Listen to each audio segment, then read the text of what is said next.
Hey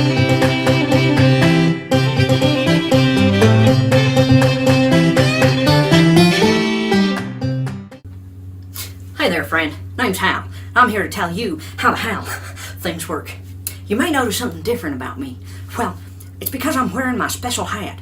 So you'll pay more attention to me today. You see, when people wear special hats, people is paid attention to. And you'll see. I'll show you. My story illustrates it perfectly. Anyways, I was talking to my nephew the other day. His name's Spanky. Hi, Spanky. Anyways, I was talking to Spanky the other day, and he's all like, Uncle Hal, is Sasquatch real? And I was like, man, Spanky, you should know better. You should be ashamed. I didn't actually say that. I was having a conversation with him in my mind. Anyways, I was just disturbed to hear him even ask such a question. The reality is, there are many Sasquatches all over the place. There's like hundreds, maybe even thousands, maybe even tens of Sasquatches out there.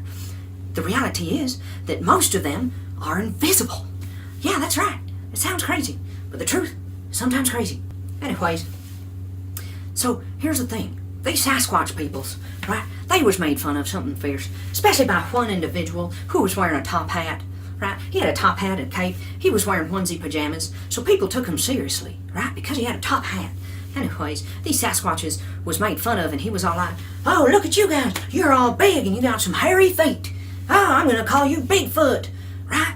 And they's like, come on, man, be proper. At least call them big feet. They don't just have one. They have two big feet. Anyways, it's a condescending term either way. And I apologize to all them Sasquatchers out there. Anyways, so these Sasquatches, they was hurt something fierce. They're sensitive folk. So they ran off into the woods, right, trying to seek refuge from the teasing man with the top hat and onesie pajamas, and the problem was that they was always able to be found out because there were so many of them, right? And they would just all be called, "Hi there, big feet! Hey, Bigfoot! Ha ha ha! You're a Bigfoot! Ha ha ha!" It was mean. It was mean. They was teased in those trees. They was teased everywhere they went. So one day, when they was walking through the forest, they ran into a wall, not a visible wall, but an invisible wall. And they was all confused for a second, and then all of a sudden, this tiny man in a bowler hat popped up and was all like, "What are you doing banging on the walls of my house?" And the Sasquatches was like, "Excuse me, sir, we're not banging on the walls of your house." And he was like, "Yes, you are. My house is invisible, as am I." And the Sasquatches looked at themselves and said, "Well, we can see you." And the little man with the bowler hat was like, "Can you?" And he disappeared right before their eyes. And they started freaking out and banging themselves on the head with a stick, which is what Sasquatches do when they is freaking out. And anyways, this little tiny man with the bowler hat, all invisible like, was like, "Hey, if you want to be invisible too, you gotta see the magical elf." And the Sasquatches was like, "We do want to be invisible, right?" And so they went wandering all over the world, looking for these little tiny elf, this magical man. The reality was, he lived right beside the tiny man with the bowler hat. He even had a big sign saying, "Magical Elf's house." Sasquatches ain't the most intelligent, but that's okay. They found it eventually, right? And they went there, and this magical elf was like, "Whoa, whoa, there's lots of you. There's like hundreds, maybe even thousands, maybe even tens of you. Well, I can't turn you all invisible." And the Sasquatches was like, "Why not?"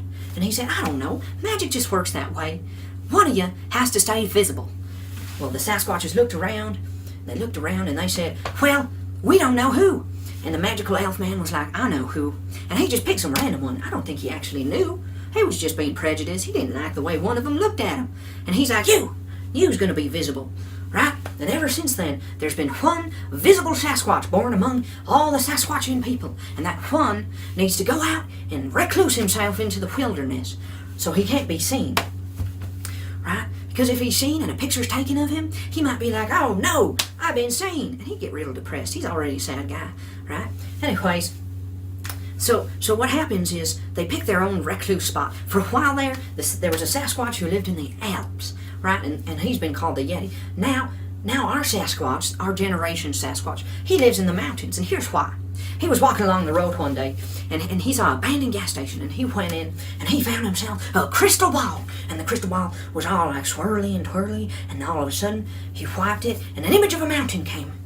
The reality was, it was actually a dirty snow globe that he shook up, and when he wiped it, he could see the mountains inside. It was a pretty picture, no doubt, but he took it as a sign, and he went up, and he walked to the mountains, and he's been there ever since. And we communicate. I mean, I send a carrier pigeon every once in a while. I think he eats them because they never come back. But you know, the response is implied. I just know what he's saying. He's all saying, he's like, whoa, just enjoying sitting here with my cocoa in front of my warm fire in my cave and all that. We're friends. It's good. Anyways, in case you ever wondered, and to you, Spanky, that is the truth about Sasquatch. My name's Hal, and that's how the hell things work.